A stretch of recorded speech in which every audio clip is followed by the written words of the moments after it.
Magandang araw na naman sa inyo mga kabayan. Kumusta na kayo diyan? Ayos galaan kayo?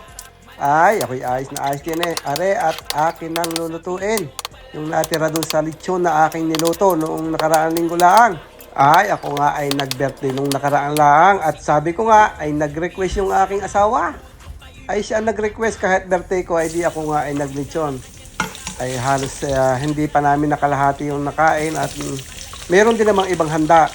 Kaya aring natirang are ay aking binawasan pa ng kaunti uli at akin namang gagawin aring sinigang. Sinigang na lechon ay digay palagay ko'y pagkakasarap din nga na rin. Yung ganamang lechon na ay isisiang mo pa. Ay pag hindi ka naman napaglaway din eh. Ayon at gano'n na nga ang aking ginawa din eh. Gaya lang ng mga regular kong pagsisigang. Ay siyempre ako'y nagisa ng sibuyas, bawang at saka kamatis. Saka ako inilagay yung aking tinadtad na lechon pork belly. Ay digay ko, kung maaamoy nyo lang ang pagkakadali ko din eh, palagay ko kay matatakam din yung maigay.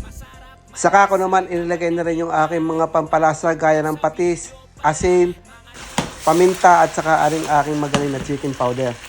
Akin lang ang ginasagisa ng kaunti at saka nilagyan ng mainit na tubig.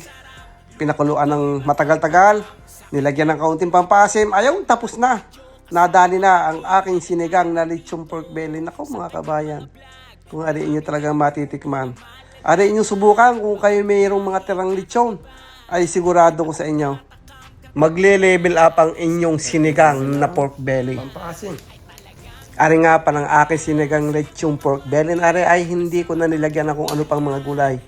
Mas gusto kong malasahan yung lasa ng lechon sa aking sabaw. Kaya naman, nang ari maluto na at nang matikman namin ay talagang naku nga, pagkakasarap. Luto laging masaya, pinasarap ang bawat oras, pamilya ay maligaya. Makakakam ka talaga, ako si Uno, magluluto ng inyong paborito. Masarap, malasa, kapag natikman, mapapawaw sa video pala. Mga lutong Pinoy at lutong bahay o kahit pa sa handaan. Ako si Uno, pinasarap, lutong kayo'y matatakam ka talaga. Ako si Uno, magluluto ng inyong paborito. Masarap, malasa, kapag natikman, mapapawaw sa video pala. Mga lutong Pinoy at lutong bahay o kahit pa sa handaan.